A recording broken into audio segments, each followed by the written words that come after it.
ॐ नमः शिवाय। ॐ नमः शिवाय।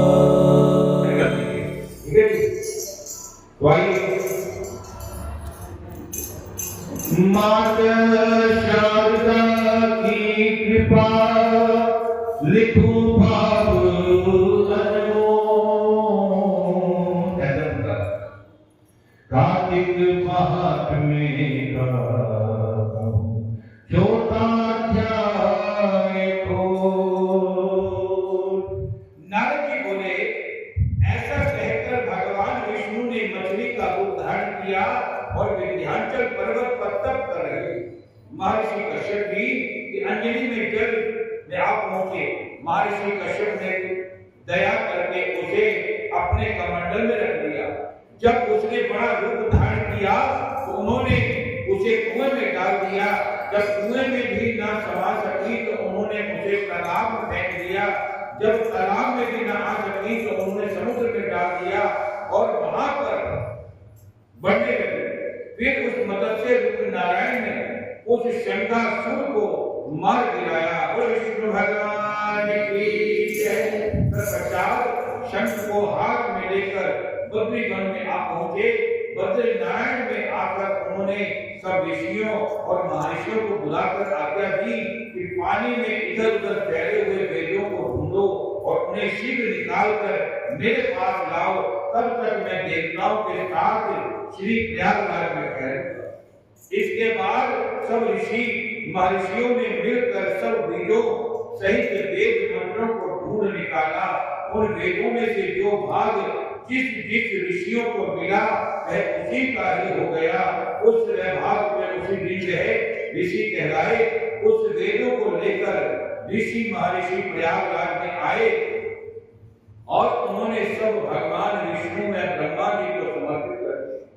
ब्रह्मा जी वेदों को पाकर बड़े प्रसन्न हुए। उन्होंने देवताओं ऋषियों के साथ अश्वमेध यज्ञ किया। यज्ञ के अंत में देवता गंधर्व यक्ष नाग भगवान विष्णु को दंडवत प्रणाम करके कहने लगे और देवताओं ने कहा कि हे जगन्नाथ जी, हे प्रभु जी, हमारी प्रार्थना सुनिए। जब लोगों के हर्ष का समय आया है इसलिए आप हमें वरदान दीजिए।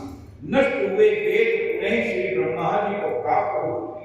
हे दशरथपति, आपकी अनुकंपा से हम देवताओं को यज्ञ का भाग भी मिला है। यह स्थान आपके प्रसाद से आज पृथ्वी भर में सर्व प्रधान पुण्य को बढ़ाने वाला, मुक्ति तथा भक्ति को प्रदान करने वाला, ब्रह्म त्यागी पापों का नाश करने वाला, परम पवित्र और अक्षय फल देने वाला है। यह वरदान हमें दीजिए। अब ये जो वेद हमने कल से सुन रहे हैं कि वेद शंकर देवी है, तो ये इस मृत्यु लोक में भी ऐसे हादसे हुए जैसे मुगलों का राज हुआ था। जब हमारा देश बंदी बन गया था उससे पहले मुगल आए थे, तो मुगलों ने जब राज हुआ था तो सारे वेदों को जलाना प्रारंभ कर दिया था, जो सनातनियों को। और उस समय हमारे जो ऋषि मुनि थे, जो देवता गण के ऋषि मुनि थे, उन्होंने कहा 1,50,000 बच्चे हैं तो 50 बच्चों में एक मॉनिटर होता है। उन्होंने कहा कि जो उनके आश्रम में जो सबसे अच्छा बच्चा था उसको कहा कि तूने चारों वेद याद करने हैं। तू मुझे दीक्षा देना चाहता है, जो शिक्षा ग्रहण के उसकी दीक्षा देना चाहता है, उसकी यही दीक्षा है कि तूने चारों वेद याद करने हैं और अपने साथ अपने शिष्यों को एक एक वेद याद करवाना है। कोई इसने 3 याद किए वो त्रिवेदी बने, इसलिए 4 वेद याद किए और चतुर्वेदी बने, और जिन्होंने 2 वेद याद किए वो द्विवेदी बने, और जिन्होंने गुरु के संग सभी को वेद त्याग सभी का ध्यान किया वो उपाध्याय बने। ये सब में है, इसका मतलब यही है 4 वेद याद किए तो उन्होंने 4 चतुर्वेदी बने, जिन्होंने 3 किए वो त्रिवेदी बने, और जो 2 थे वो द्विवेदी बने। तो जिन्होंने सभी का संग्रहण किया वो उपाध्याय बने। वो विष्णु भगवान की जय। भगवान विष्णु ने कहा कि जो कुछ आप लोगों ने कहा है वह मेरे हृदय में है। जैसे आप लोगों ने कहा अब यह स्थान आज से ब्रह्म क्षेत्र के नाम से पुकारा जाएगा। इस स्थान पर गंगा की सूर्य पुत्र यमुना जी का संगम होगा, मैं श्री ब्रह्मा जी सहित यहाँ पर निवास करूंगा। यहाँ पर किया हुआ जप तप दान महान फलदायक होगा। पहले जन्म किए हुए काम धर्म हत्या आदि भी इस पुण्य स्नान करने से नष्ट हो जाएंगे। जो लोग अपने पिता आदि को यहाँ लाकर तर्पण या श्राद्ध करेंगे, उनके पिता मेरे स्वरूप को प्राप्त करेंगे। वह तीनों प्रकार की मुक्ति को प्राप्त करेंगे।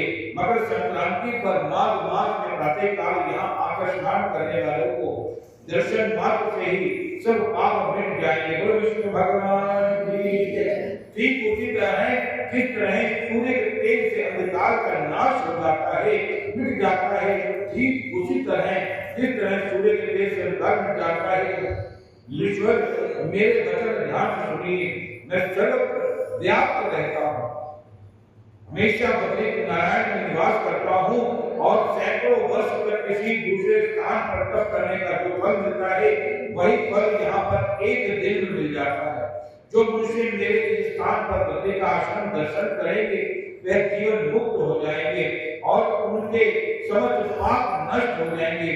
सूखी बोले ऐसा कहकर भगवान विष्णु अंतर ध्यान हो गए और देवता गण भी अपने अंशों में वही छोड़कर चले गए। जो मनुष्य इस कथा में श्रद्धा पूर्वक सुनते हैं और प्रयागराज में बद्री का आश्रम में जाने का स्नान करने का फल प्राप्त करते हैं। विष्णु भगवान